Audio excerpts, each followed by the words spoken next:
At this time, I would like to call the meeting to order at 7 o'clock p.m. Today is Thursday, December 14th, 2023, and this is a meeting of the Rent Stabilization Commission for the City of West Hollywood. We would like to begin by acknowledging that the land on which we gather, currently known as the City of West Hollywood, is the occupied, unceded, seized territory of the Gabrielino Tonga and Gabrielino Keech peoples. Commissioner Rory, would you like to lead us in the Pledge of Allegiance?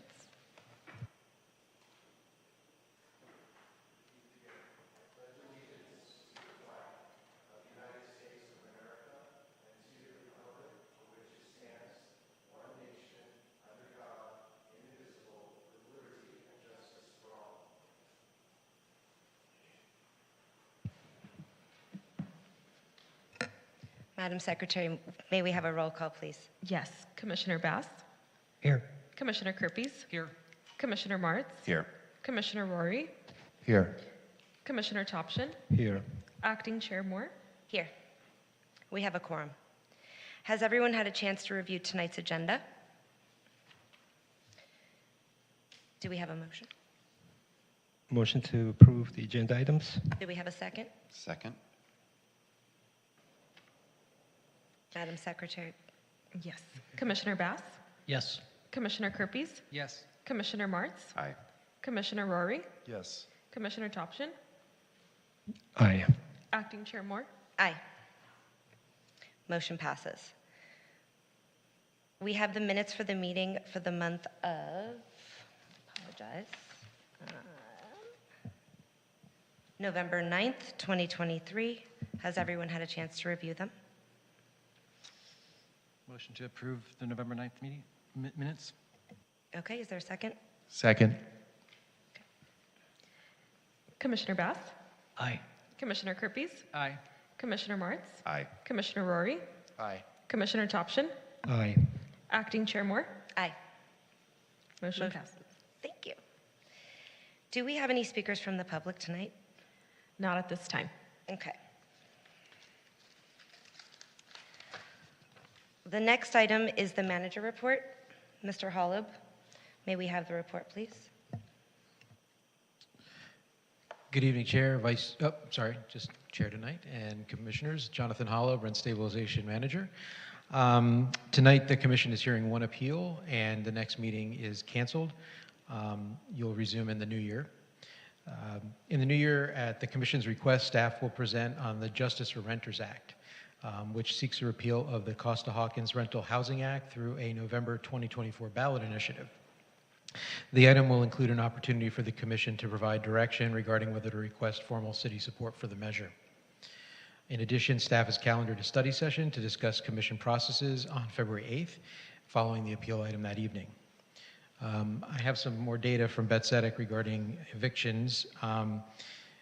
Last time I reported the summer months of August and September, they went down a little bit, which was encouraging. They've kind of creeped up again.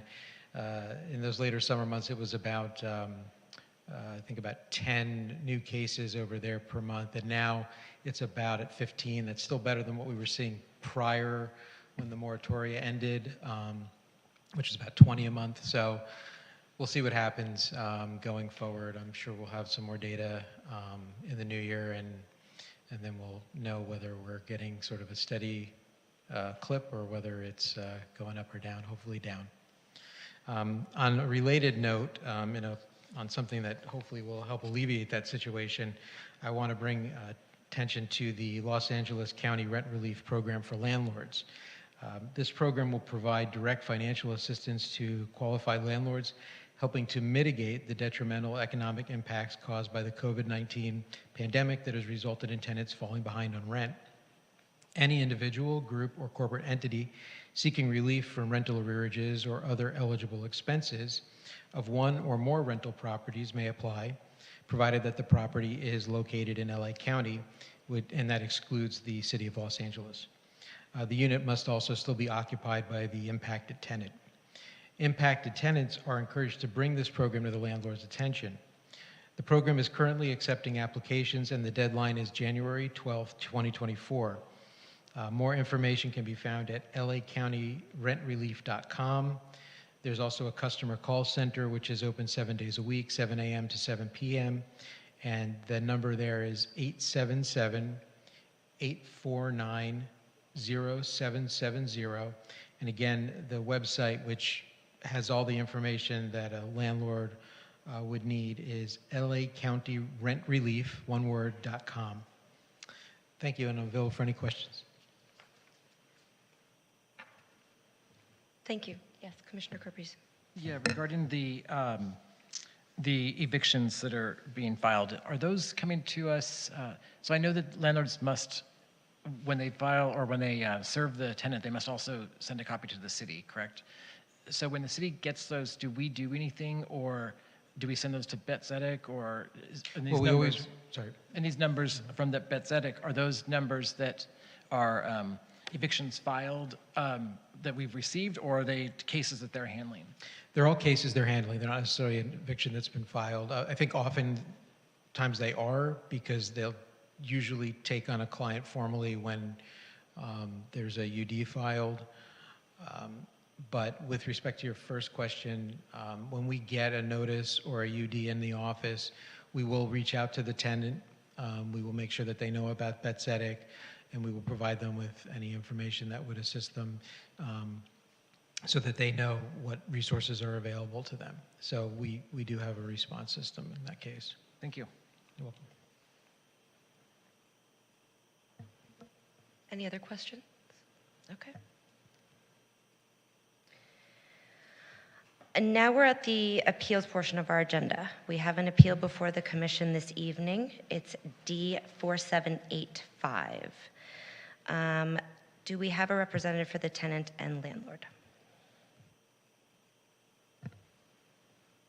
The tenant will not be attending tonight, but they did submit a written statement to the commission, and the landlord is present in chambers. Okay. Sorry. Since the tenant is not here, we will call up the landlord.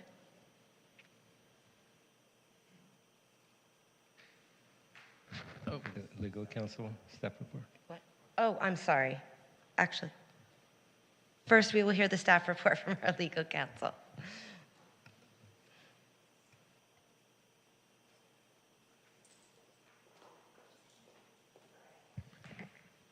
Sorry about that. Thanks, Chair, and good evening to the commissioners.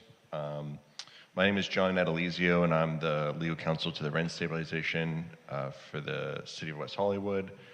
This appeal hearing results from a hearing examiner's decision denying in part and granting in part a rent reduction application.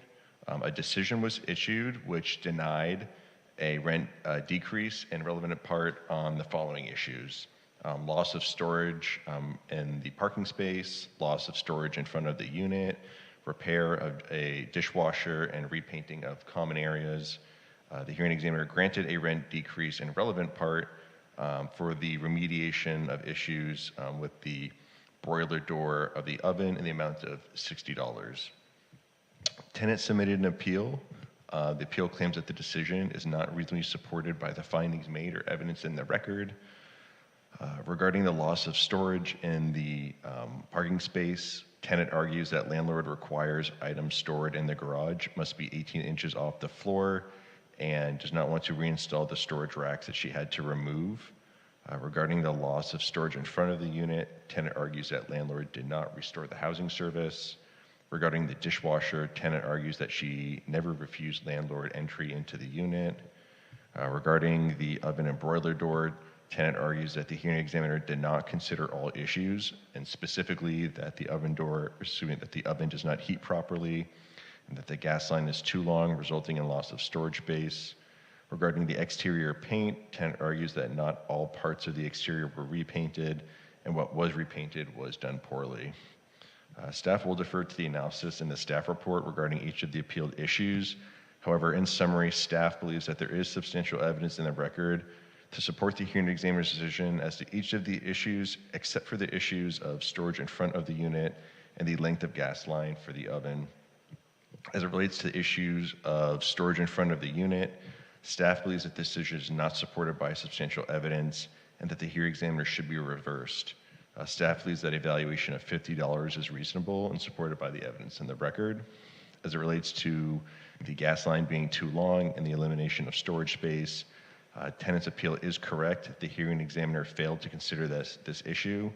Therefore, staff recommends a remand so that the hearing examiner can analyze this issue of the gas line and the alleged loss of storage space in the cabinets. Therefore, staff recommends adopting Resolution RSC 23-638. You, as the Commission, have the power to affirm, reverse, modify, or remand the appealed decision of the hearing examiner.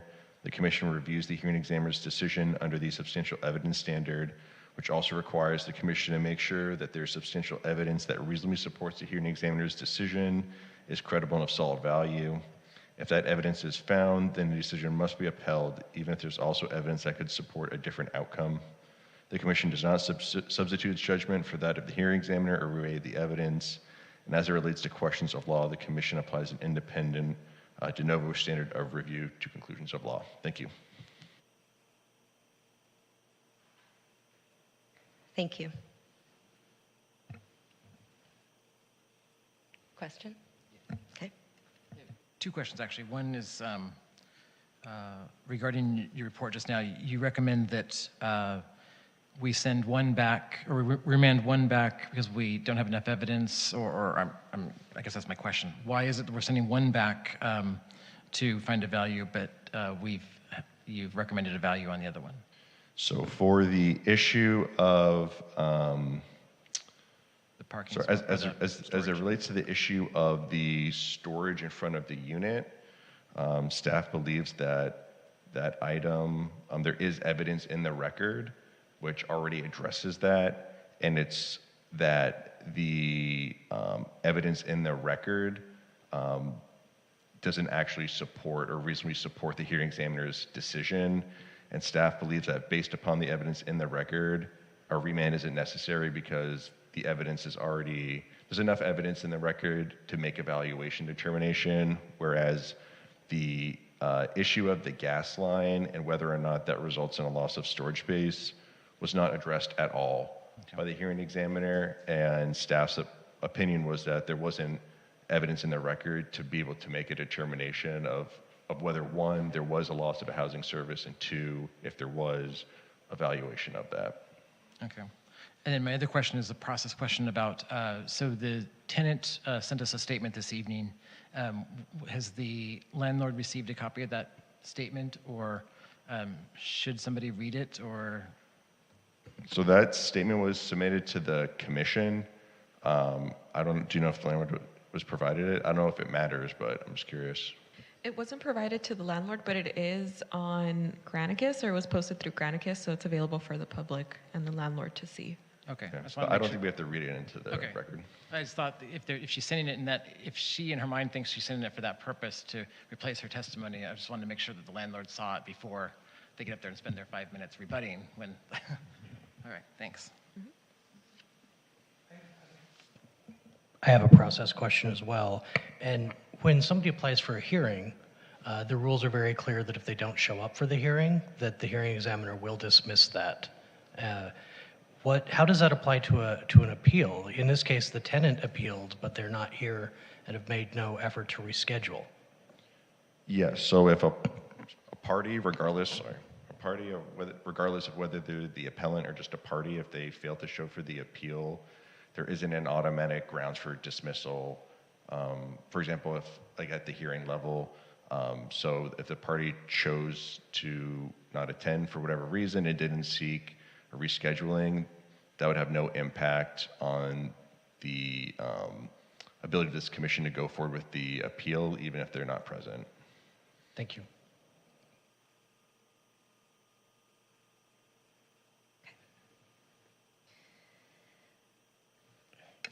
Okay, the landlord can come up. You'll have 5 minutes to speak. Okay. Please state your name and city of residence for the record. Okay. My name is Natalie May. Proceed. Should I start? Oh, okay. Happy holidays first. I just want to tell you all that the tenant forgot to tell you that in the 16 years tenancy, we didn't raise her rent for 10 years. Never. She has a pattern of making you complain following repairs. We have done more than what we can, and every time we do something, she finds something wrong with it, and she files something else with it. She keeps on adding more and more to the list, and then we realize, we receive a blackmail letter, email, and we realize what she's after is money. It's very, very clear. So, for example, when we got the hearing examiner, what is it called, the decision, it was on 9/13 at 11:48. A couple of hours later, my husband called me. He was on site on the building doing some repair. He said that she had called the gas company saying that the oven was smelling gas. So my husband talked to the person who came. He said that he checked the oven, all the utilities, he checked the line, he checked the meters, all appliances, and there were zero gas leak. He also said that the oven was working fine. Right after that, because it didn't work, she called the manufacturer of the oven and said that the heater was not working. I just want to show you a pattern of that's what she does. Every time something doesn't work for her, she files something else. I think the mistake we made is that my husband is too nice. He's from North Africa, and he thought that by giving her what she wanted, it would simplify and help. She complained about 4 windows that were not working properly. We gave her 5 new windows. She complained about the oven. We give her a new oven. Issues every time. She complained about the dishwasher. We said, we give you a new one. She doesn't want the one we want to give her. We said, okay, you choose it. She chose the dishwasher, major issues with it. Then she didn't let us plumber to come in. So we said, okay, just choose your own plumber. No problem, you choose your own. We said, we reimburse you. When I got the bill, I said, I need receipts. And when I got receipt, I realized there were huge discrepancies, and she was trying to steal from us. So that's the kind of person we're dealing with. Now, when it comes I'm going to talk about the space in front of a window. We sent an email. So during the hearing, I don't know why he didn't specify it. He said in front of me, I'm telling you right now, she's giving you the space back. All she had there was a toy from a child. It was on the ground, which we asked many times to put it 18 inches from the ground, because we had an infestation of cockroaches, mosquitoes, and we even had raccoons. All we want is to maintain the building. That's all we ask for. Be responsible for your stuff. We maintain the building. If we can maintain the building, at this point, we are willing to give into the very, very nice offer of the people who want to buy the building and destroy it. We are at that point. That's how tired we are of this. So the space, he told her in front of me, he said, she's giving you the space. It has to be 18 inches from the floor, and there's a fire extinguisher, so the fire extinguisher needs to be visible and, of course, accessible. So when we sent the email, we said, walk away. She sent pictures that you have. I have it if you need it. The building is very small. The walkway is very small. The space in front of a window is very small. It's not a walkway. I don't know if it's a semantic issue. I don't know what she wants. Once again, she asked us for money for that toy. So I'm not sure what to do at this point. If you tell me what to do, if we're supposed to send her an email to say, in front of your window, you can put whatever you want, as long as it's contained, maintained, because the table and the chair were there were so disgusting that every time I showed the building to tenant, I was ashamed. And because of that and what was going on in the garage, I was asked many times if we had a homeless encampment issue. All we want, once again, is to maintain the building. We have somebody who come clean every week. He said he can't do his job. We have somebody who come and spray for pesticide. He can't do his job. What are we supposed to do? I don't know. You tell me. So once again, we told her, and in the letter from her sister, she said the space in front of my unit, the space in front of my window. She never talked about a walkaway. When we say nothing in the walkaway, it's because we also, if she's going to put stuff there, it has to be maintained, contained, and also we want her to be responsible and liable. It's a very small building. If there's a fire and people run for the fire extinguisher, they will trip over stuff. We don't want to be liable for that. It's also a safety issue. If she wants to put stuff, we have nothing against it. Just let us know, put it 18 inches from the ground, make it safe and contained. That's all we asked. When it comes to, so the gas line, we were never made aware about an issue with the gas line. Thank Not you. once. That's time. I'm sorry? That's, your 5 minutes are up, Okay. but we can ask you questions. Thank So please stay. Could you stay stay at the up? podium? Yes, thank you. Thank you. Commissioner Topshin. Thank you. A question, Ms. May. I think you have a packet, the same thing that we have there, Yes. right? On page 59, this is the photograph I see. I think this is submitted by the tenant, probably. It says area outside of my unit. Is, Oh, okay. Thank you. right, can you identify if this is the outside storage space? It's not a storage space. Right, It's- right. But what I'm saying is this is the area that we are discussing now in terms of, in regards to this Yes. storage. Hold on. What page did you say? was On page 59 of our packet. it? 50? 59, 59. Thank you. Yes, that's a space. So you can see how small it is. So this is the area that is in question. Yes. Excuse me. And you see What- where the box is? It's the fire extinguisher. And what was there, according to your knowledge, what was there placed by the tenant? What did the tenant store there? What items? So they were, it was a toy, it was a basketball hoop from a child. It was on the floor right in front of the fire extinguisher. One day my husband walked by and looked at it, and she looked at him and she said, "I'll remove it." So she knew, and she never did. And it was right on the ground. It was not inches from the So floor. that's the only time you recall that, you or your husband asked to remove Yeah. anything? Yes, before she had her sister 2 years ago, without asking us, she put chairs and a table. She also can you say put what? some, a table and 2 Oh. chairs. She also put some plants, so we asked her, first of all, we said, we didn't really want anything there because the chair were big, so we didn't clean under it, and you can put the insecticide. So she removed the plants. We sent an email, asked her to remove it. It was ignored. So we said, you know what, it's not a big deal. It's contained. It's dirty, but it's contained. So we didn't want to have a fight about it. And it seemed like it was stored there. And for a while, we thought maybe we should charge them because it's not storage. But we just let it go. And then she finally got rid of them Okay. 2 years later. And the tenants started in 2008, in January of 2008. So since that time, the tenant has been using that area, putting things. 2008, I don't remember. Oh, you were the owner since when? We sent an email to remove it in 2018, Okay. and then it was removed in 2021. But you were the owner from 2008 when the tenant moved in? Yeah. We were, my husband bought the building in 2000. Okay, so the first time you noticed something was sometime in 2018? It wasn't there before 2018. That's when she started putting stuff there. Okay. All right, thank you.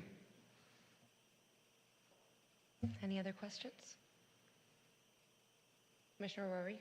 You help me understand on the space in front. Are you saying right now you're okay with the tenant putting the basketball hoop back there? Yes. It just has to be off the ground? Yes. Okay. I told her in front of the examiner, and he told her in front of me, he said, she's telling you you can, it just have to be 18 inches from the ground, not in front of the fire extinguisher, and that's it.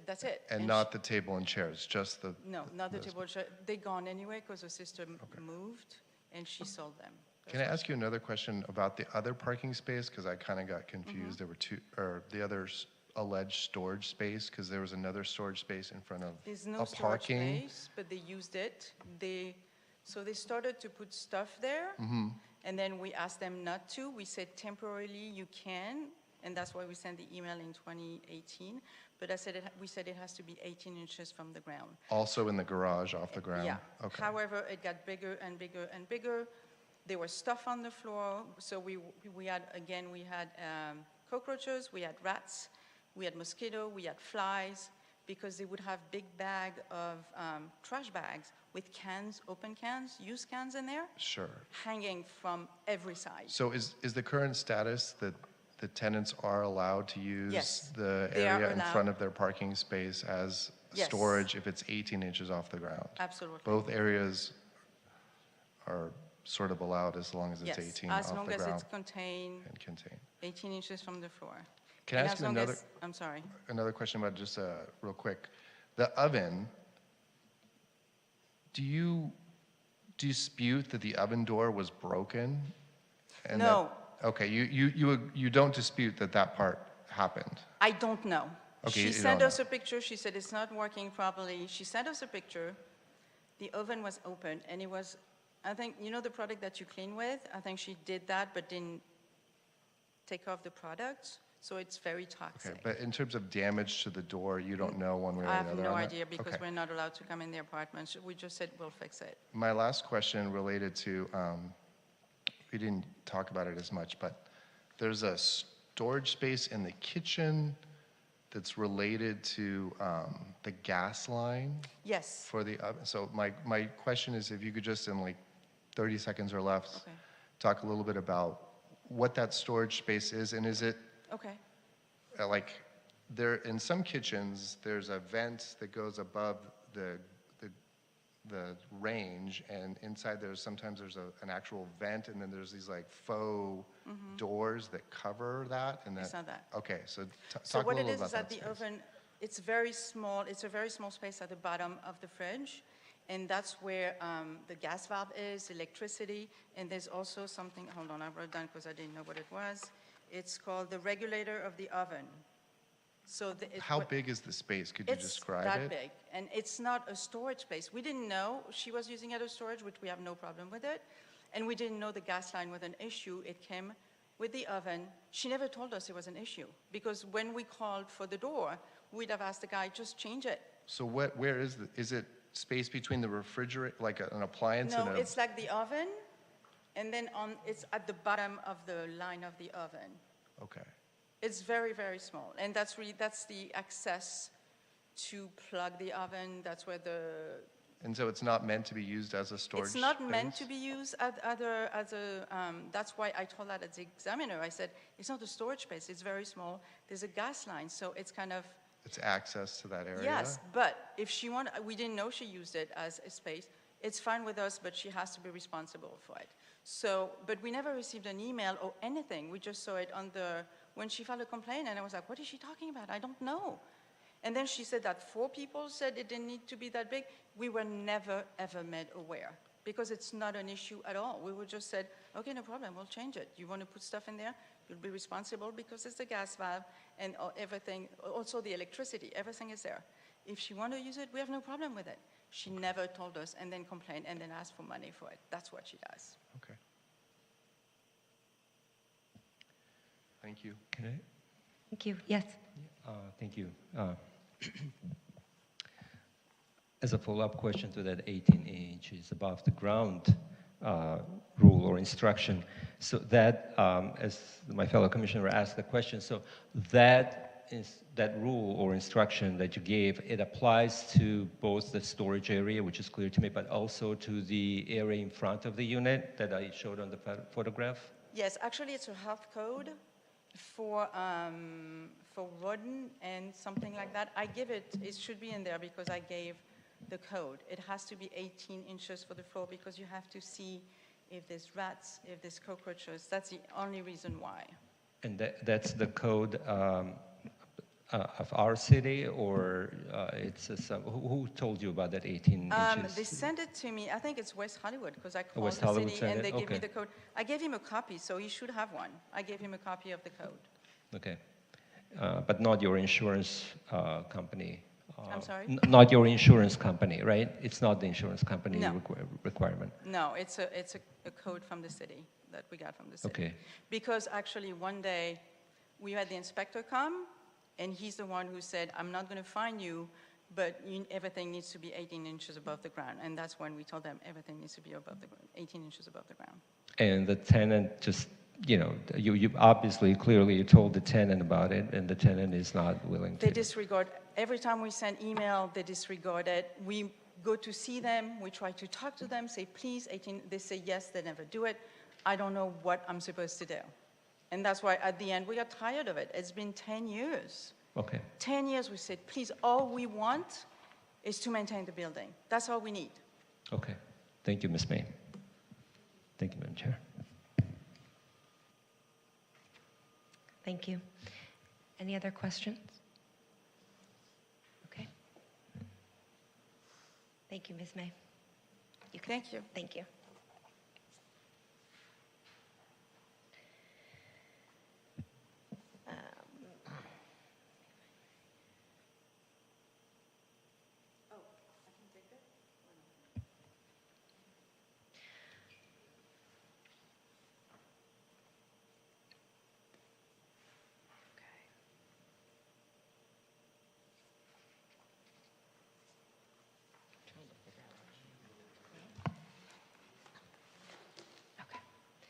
Does the commission have questions for staff, or do you want to deliberate? Yeah, I wanted to ask the legal counsel regarding that 18-inch. Obviously, I don't expect you to know the code or anything. Of course not.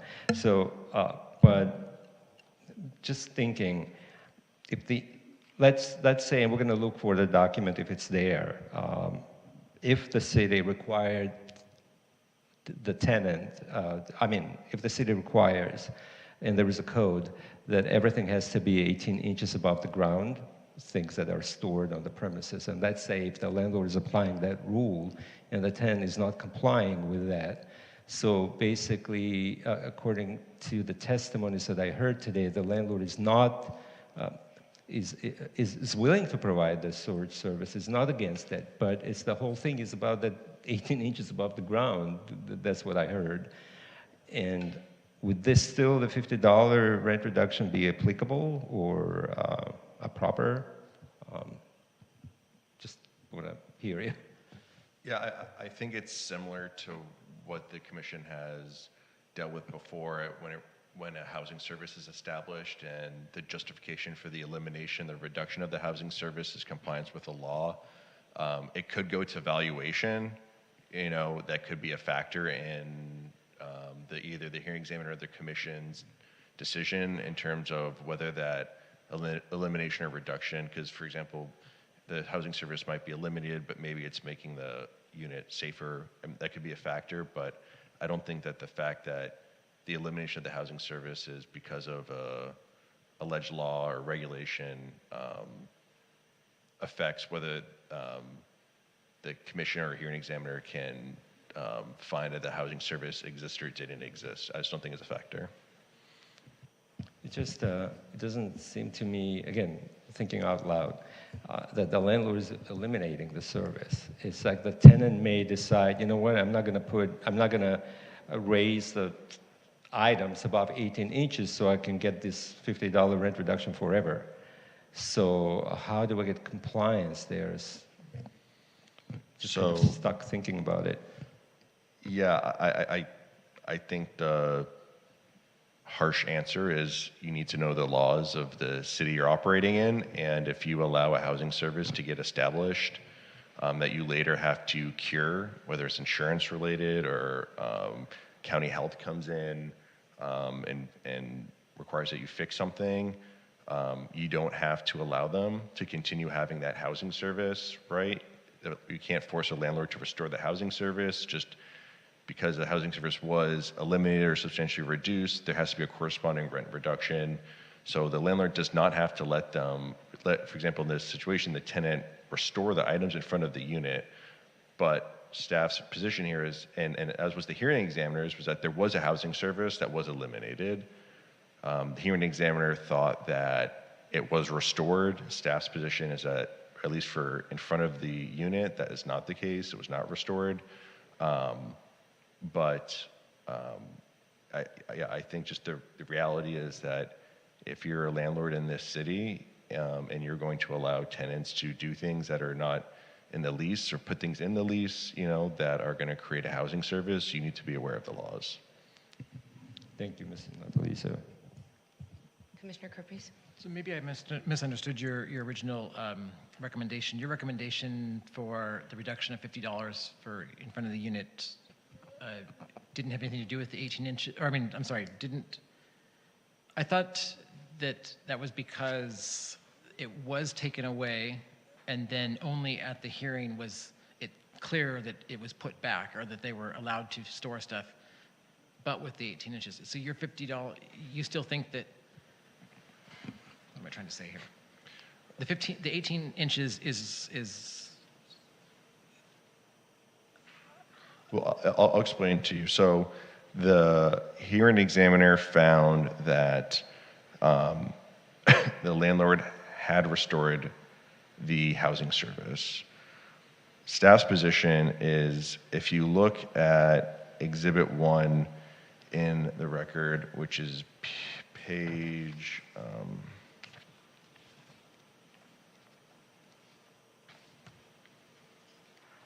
This is where you need the hard copy, Commissioner Kerpes, because now I'm scrolling like a fool.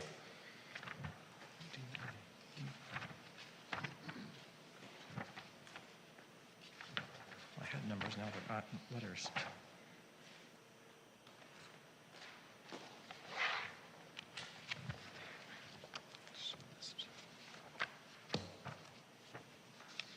Page 97.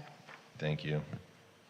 It's the email, correct? It's an, Yeah. it's an email, so give me a second to get there.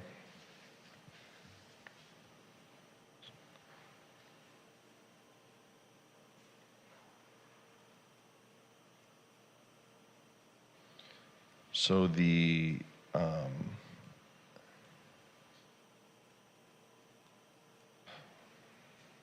sorry. Okay. So this email states, so the hearing examiner found that the tenant's ability to place items outside the unit was restored. But when you look at this email from the landlord to the tenants of the building, it specifically states to not leave personal items in the walkway. And then the reference for the 18 inches is for the parking space. So to the extent that the hearing examiner relied on landlord's testimony in the hearing that they were going to restore the housing service, the evidence in the record shows that landlord has told all of the tenants something the complete opposite, which is that you cannot place items in the walkway. So staff's position is that there is evidence in the record that directly contradicts any testimony that would have been said during the hearing otherwise.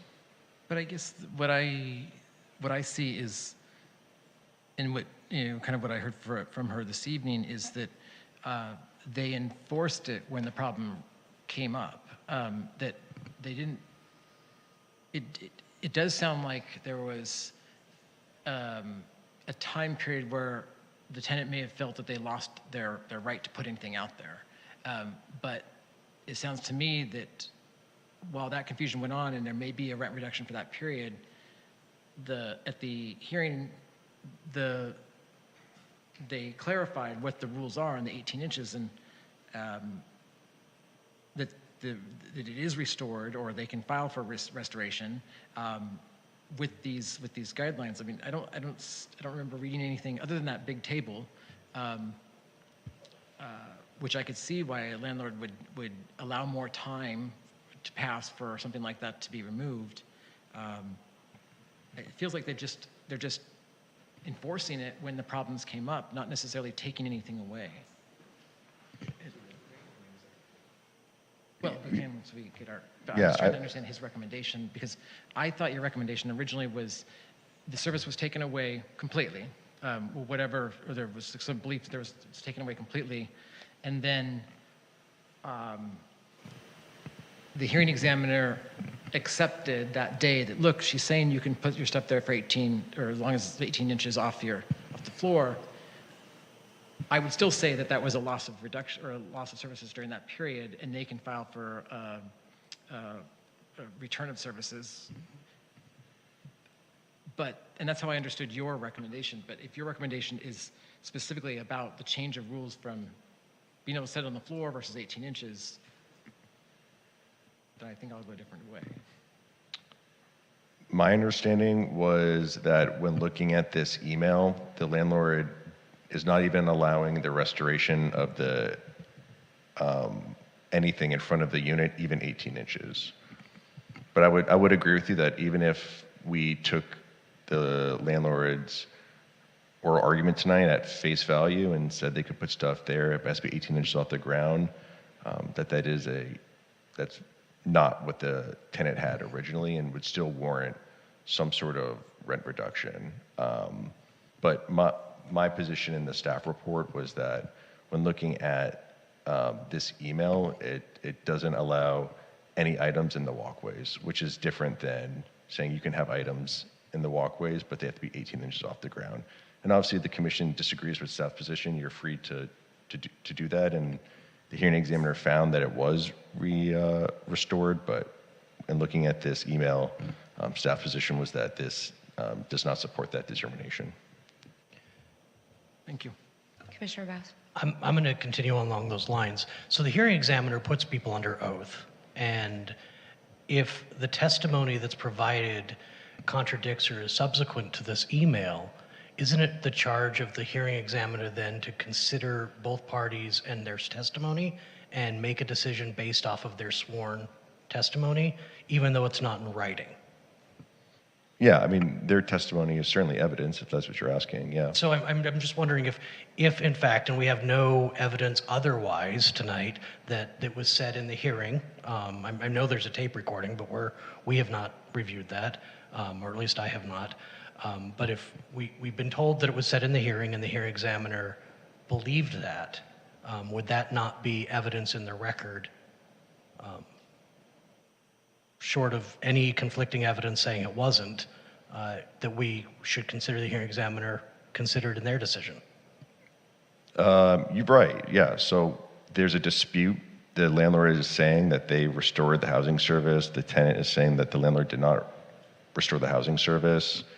And staff's position is that when you look at the testimony between the landlord and the tenant, our job is not to reweigh that evidence. But when you look at the record, there is evidence from the landlord that says you cannot put items in the walkway.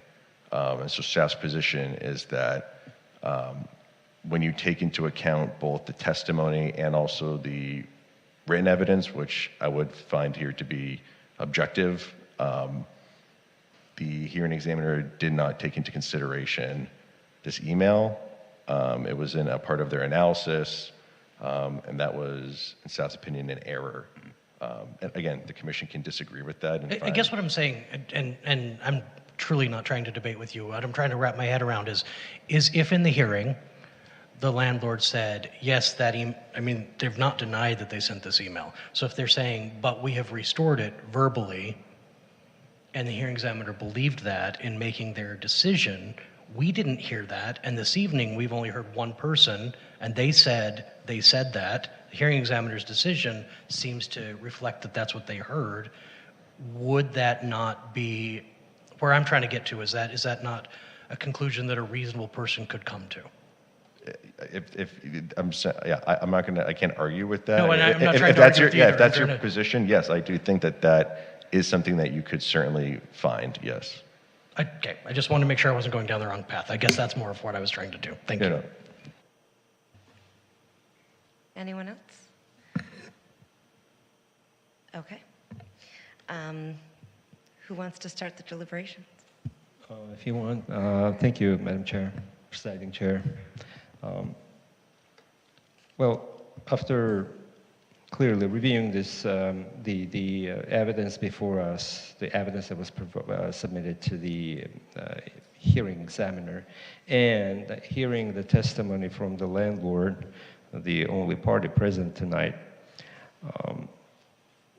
I had a couple of questions that's been clarified for me regarding the outside storage space.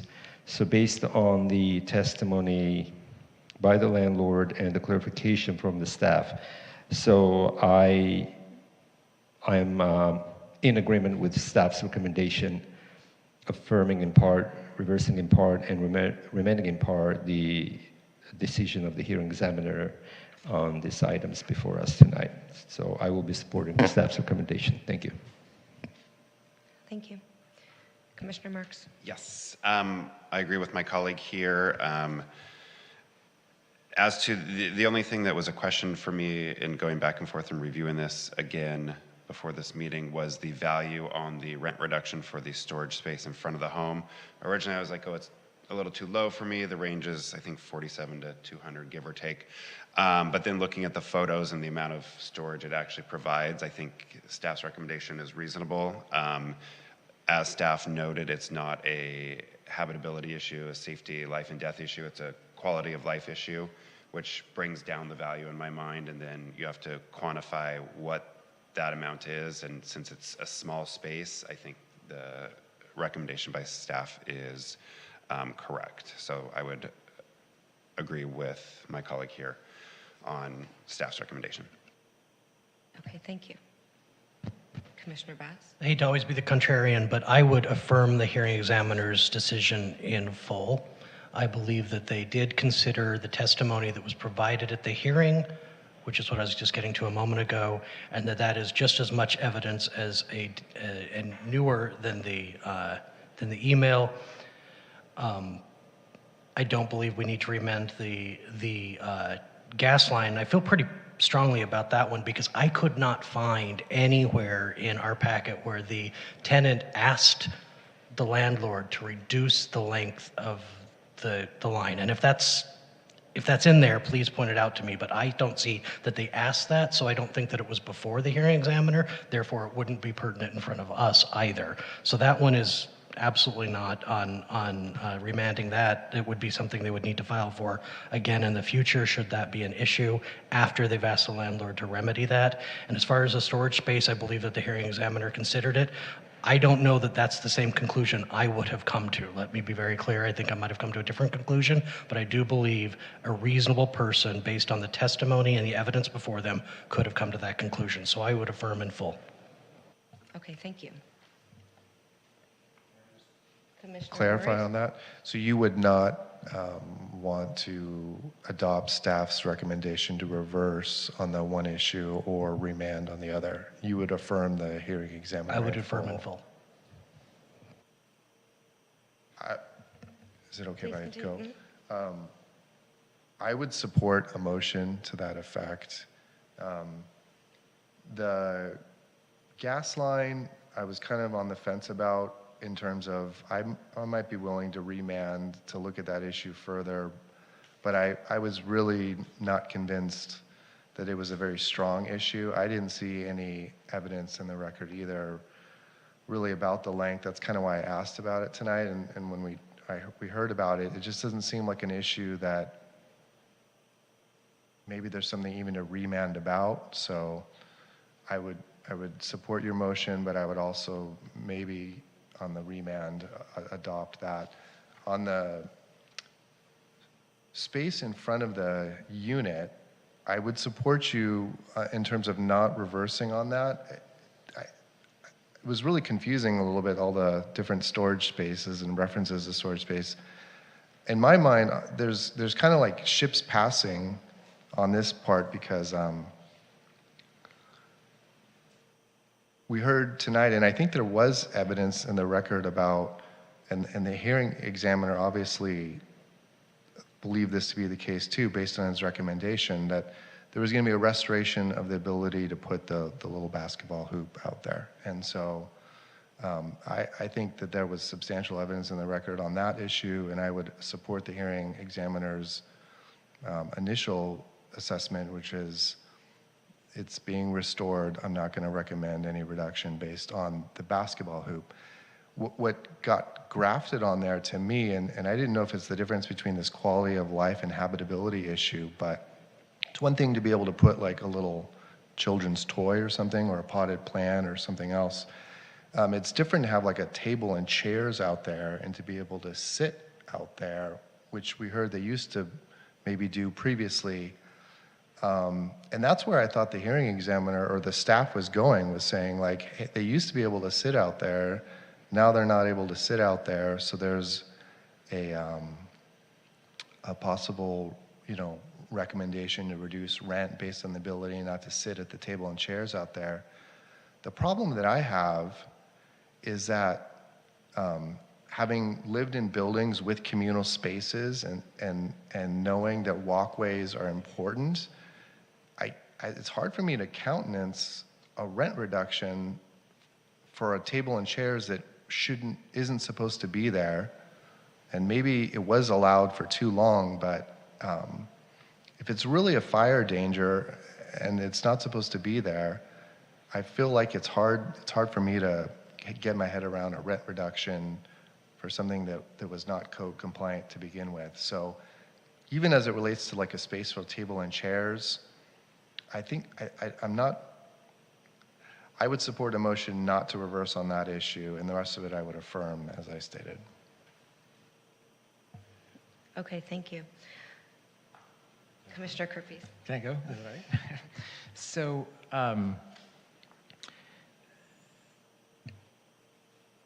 I would vote to follow staff's recommendation, but clarify my position is that the space in front of the unit was lost temporarily, maybe because of just confusion, I don't know, but the tenant truly believed that it was lost, and it doesn't. And weighed the hearing examiner weighed that discussion and said, oh, okay, you're saying now you're going to restore that area. Leads me to believe that area really, it's reasonable to believe that area was taken away temporarily. So I support the reduction for that period of time, but I would urge the landlord to immediately go back and file for a restoration of services or whatever it's referred to as, because the hearing examiner shouldn't base his decision on like, okay, today you're going to give back the service, so I'm not going to take it away. Like, the reduction of service has already occurred. That's what they should be determining. And the landlord has to prove that they've come back to it, and the evidence of the hearing examiner's statement, whatever, would be evidence to support that. So I don't mind supporting the staff recommendation on that portion of it for those reasons, but nothing to do with the 18 inches. The table I look at is like a little bit more significant. If they were forced to remove the table, then I could maybe see where that was also evidence of removal.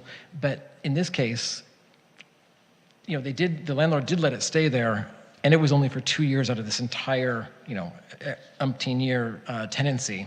So I don't think it should be applied towards a given right to have that table forever, which I don't think anyone's arguing. The part about the gas pipe, I kind of agree that I don't think it needs to be sent back, but because I don't really think that anyone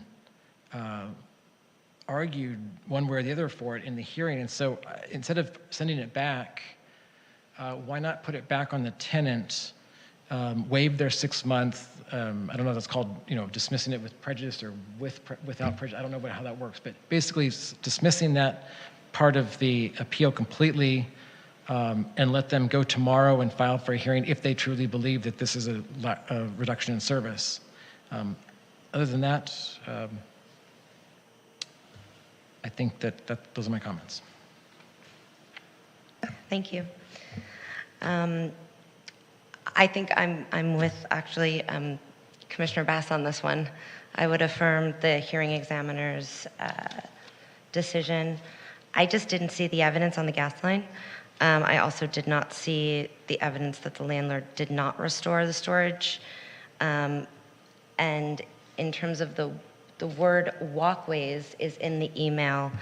And I see the area in front of the apartment as being a walkway, but then there's also where the fire extinguisher is and where the child's basketball hoop was. It looks like there's almost like an extra living space.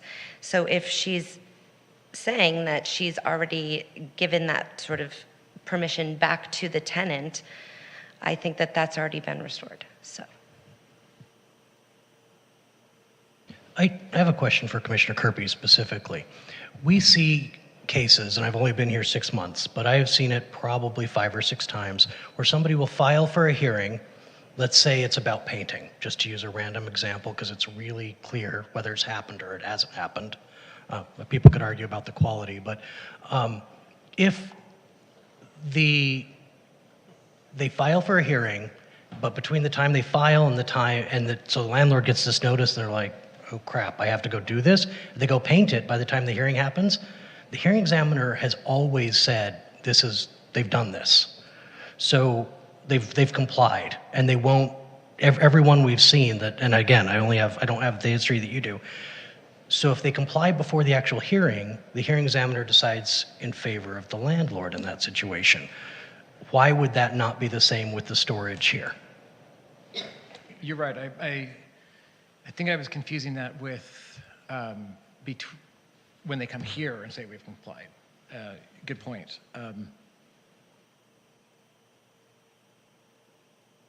So I think I would agree with you then. It would not be a reduction in service if the hearing examiner determined that the service had been restored prior to their decision that day.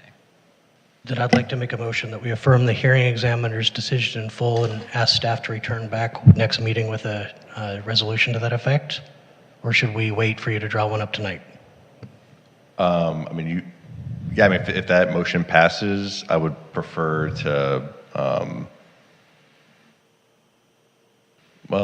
if you guys are fine giving me time to draft it up, I can just do that tonight, so this can be done if that motion passes. So I guess can we do a straw poll first and see if you have the votes for the motion, and then if you get it, I can Wouldn't we give just you be further. affirming the hearing examiner's decision?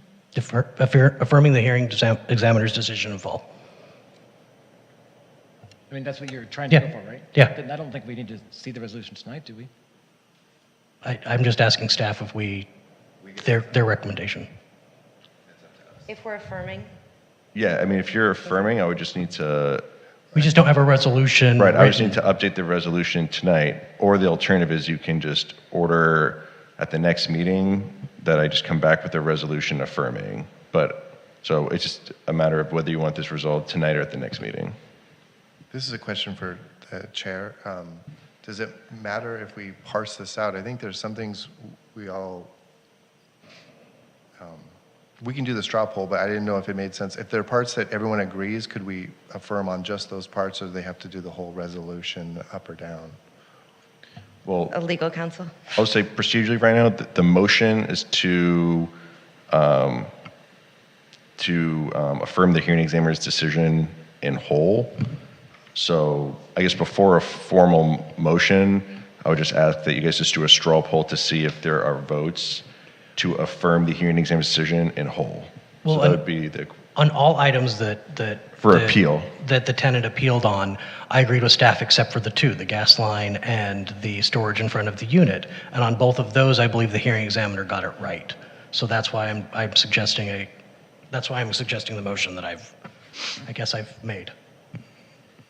So I would recommend doing a straw poll, and then staff can start updating it if needed. I think, yeah, we've all made I our would positions. affirm the hearing examiner's findings in full, meaning I would agree with section 4.1, but I would disagree with 4.2 and adopt the hearing examiner's original position, and I would disagree with 4.3 and adopt the hearing examiner's original position. So I guess let me just maybe make it clear from my understanding from what Commissioner Bass is asking. So essentially, staff's recommendation is to affirm the decision except for two things. One is that the hearing examiner found that the housing service for storage in front of the unit was restored. Staff's position is that there is not substantial evidence in the record to support that, and that the hearing examiner should be reversed. So if the commission disagreed with staff, you would then be affirming the hearing examiner's decision, which would be there is no rent reduction for the storage in front of the unit. And then the second issue is that it's regarding to the gas line.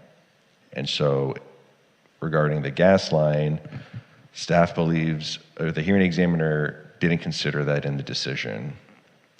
Staff's position is that that should have been considered, it wasn't, and that a remand's necessary in order to figure out that gas line issue and ultimately whether that gas line eliminated a storage space. So if the commission disagreed with staff on that, then you would just be affirming the decision that that item is not going to be considered in the decision. That is correct, except the only thing I would like is I liked Commissioner Kirby's suggestion that if there is a way for us to dismiss that particular part of the appeal with whatever language you need, that they would not need to wait the 6 months to... So, yeah, the commission could waive this 6-month requirement if they wanted to for refiling on the issue of the gas line. I would include that as part of my motion. I'll second the motion then. So I guess before we do a formal motion vote, with that explanation, could we just kind of do like a round robin and see where the commission is with Commissioner Bass's proposal? Straw poll, yes, as discussed. I'm in between. I'm a yes. I'm a yes. I think you know where I stand.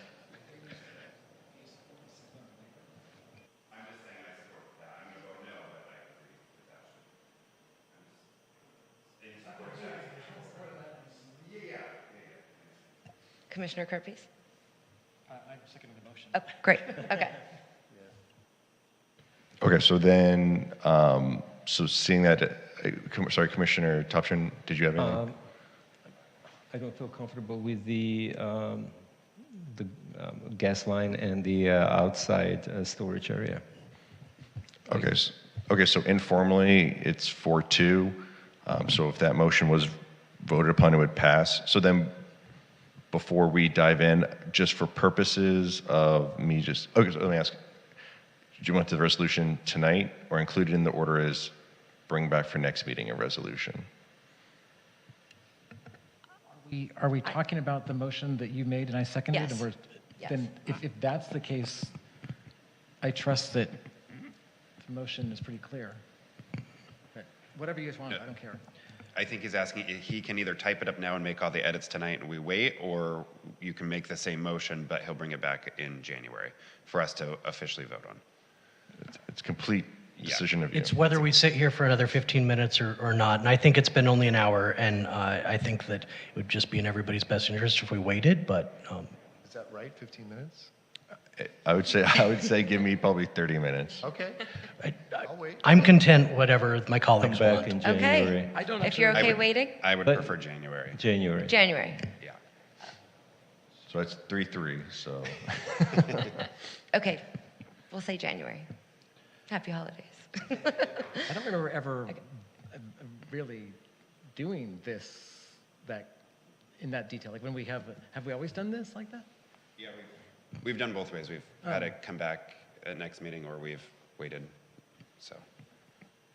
Would it just be like a consent item that we could adopt at the beginning, or how would that look? Yeah, it'd probably not be a consent item, just in case there was, I mean, I guess it could be, but it wouldn't be like a new hearing. It would just be the commission adopting that resolution.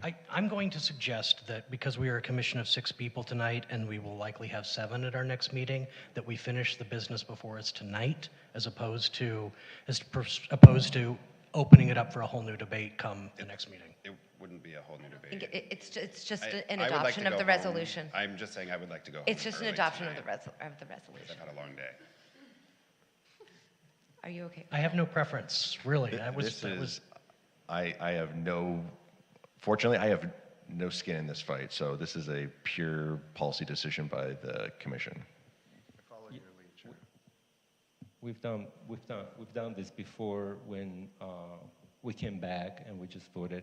There was no debate because it's been already debated. Right. Would we make a formal motion tonight and vote on that? Can we, yeah.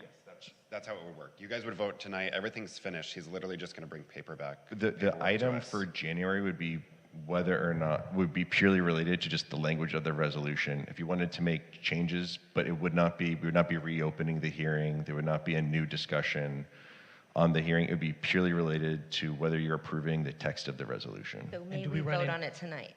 And do we run into any Brown Act issues with discussing this outside of this meeting between now and then? No, because the instruction will be, the motion is going to be what the motion is, with just an instruction to bring back a resolution, kind of as been discussed tonight, and then that will be what is Then brought back to you. let's make it, we come back in January so we can stop the debate on This this. doesn't affect the tenant or landlord in any way, right? Other than just waiting longer before it actually is implemented? But the dates when it would go into effect don't get changed, right? Right, that's correct. The dates do? Oh, they do not. Okay. Well, except for the fact that the reductions are on pause until this body ultimately makes a decision, which means in January they wouldn't take the reduction, and then when we pass it in January, they would start taking that in February, and I mean, they would be able to reduce for the previous months at that point in time. Right, but it wouldn't affect the effective date. But And the total dollar amount, Right. just when they get to take it. Okay. Let's do it in January it January. is. Thank you. okay, so then we can do a roll call on that motion with the added instruction that we will come back in January with the proposed resolution. And just to clarify, in the minutes, it was motion by Commissioner Bass and seconded by Commissioner Kerpes? Yes, okay. Commissioner Bass? Aye. Commissioner Kerpes? Aye. Commissioner Martz? No. Commissioner Rory? Aye. Commissioner Topshin? No. Acting Chair Moore? Aye. Motion passes. Thank you. If the parties have any further questions, you can reach the Rent Stabilization Division at 323-848-6450, by email at rsd@weho.org, or you may request an in-person appointment online at weho.org under the Services menu. Mr. Holub, do we have a presentation for any unfinished business? No? No new business. Okay. Items from staff? Yes. So I have something to announce. As you are all aware, because I let you know earlier this week, this will be my last commission meeting, as I will be stepping down from my position as manager of the Rent Stabilization Division, effective at the end of this month. I'm extremely grateful to you, the City Council, and the community for their support for the Rent Stabilization Program and the thoughtful and dynamic contributions this commission has made during my 13-plus years with the city. I have learned so much, and my experience here provided the foundation for where my career path is taking me next. I would like to acknowledge and thank the Rent Stabilization Division staff for their extraordinary dedication and work. As I know you're all aware, they truly capture the best that public servants have to offer. They have taught me a lot, and I will miss them very much. I'd also thank my supervisor, Director of Human Services and Rent Stabilization, Christoph Schroeder. I've been fortunate enough to have been supervised by Christoph throughout the entirety of my tenure with the city, and he's been an exceptional leader and a mentor to me. I leave the commission in good hands with John Natalizio, who has been an absolute pleasure to get to know and work with over the last 3 years, and of course with Diane Garcia as your amazing secretary, who you can always count on to make sure everything runs smoothly. Thank you both. And I offer sincere thanks to each and every one of you as well. I'm grateful to you for your service and support over the years, and I do hope that our paths cross in the months and years ahead. So thank you so much. Thank you.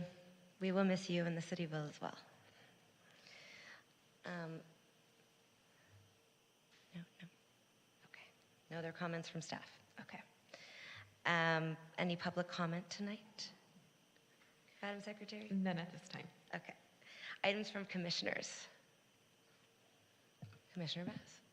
I just want to thank you for a warm welcome as a new commissioner and wish you the very best and just wish everyone in the community a great holiday season and new year. Wonderful. Commissioner Topshin? Thank you. I just want to say we're going to miss you, Jonathan. You've been an incredible manager all these years that I know you. You started as a legal counsel to the commission, and you made your wonderful career in the city, and you became the manager, a dedicated person, someone who really cares about the RSO, about the tenants and the landlords, and you put so much into each and every case that you dealt with and presented to the commission. You've been very tactful, you've been very cordial, you've been very respectful, and you earn the same back unto you. I mean, you are an incredibly respected person, so we're going to miss you very much, but this is a bittersweet moment, and we're happy for you wherever you go, so we hope that it's a really good big promotion. So otherwise we wouldn't let you go. So, and don't forget about us. Thank you. Commissioner Marks? Yes, I'll echo those comments. I've worked in many cities in my career, and I come across good public officials, bad, and somewhere in the middle. And we are very, very lucky to have had you for so long. Between the two of you, I don't think there's any question that goes unanswered. There's a lot of commissions and whatnot that I attend, and there's a lot of blank stares and whatnot. So we've been very, very, very fortunate that we all came into this job without much experience, and we've learned a lot from you. So I thank you for that. I wish you well in Santa Monica. You're just down the road, so you'll have to pop in for public comment on the other side sometime in the future. Thank you. Commissioner Kerpes? Yeah, I just want to reiterate what has been said. You've been an amazing manager. I've worked with 3 or 4 either managers or directors in various capacities as they've staffed the council or staffed the commission, and you by far are the best. You handle us well. You provide us information, even whether we ask for it or if you just know that we need it, it's always there. They talk about people always ask me, like, well, how's the commission going? And I always tell them, like, we don't really do anything anymore because staff does everything. I mean, Jonathan comes to us with pages of changes that we need to make in the ordinance, which is something that I had not seen in any of the years prior. I mean, the commission would sometimes make alterations to the minor changes to the ordinance, but nothing at the level that we've seen over the last couple of years, and I think is amazing. Not only are you addressing problems that we've experienced, but you've anticipated what is coming, and I think that we are a much better city. We have a much stronger ordinance. We have less holes in our ordinance and ways for tenants to fall through the cracks, and those have all been closed up under your leadership. They talk about, that it's always, it's best to always leave the world a better place than what you entered it as, and there's no doubt in my mind that the West Hollywood residents and our ordinance are stronger and are in a better place because you were here. And so, thank you, and good luck to your next endeavor. Commissioner Rory? Our time together was brief, but I enjoyed it. And you were very warm and welcoming, and immediately just a great person to work with in these short times. So with that, I would informally recommend that we adjourn tonight in recognition of and acknowledgement of your service to the city, and what a great asset you've been, and good luck to you in the future. I agree. Yes.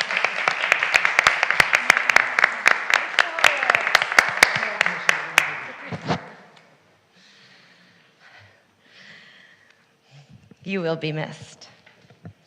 This meeting is adjourned in honor of Mr. Holub to the next regularly scheduled meeting of the Rent Stabilization Commission to be held on January 14th, 2024 in West Hollywood Park Public Meeting Room, City Council Chambers.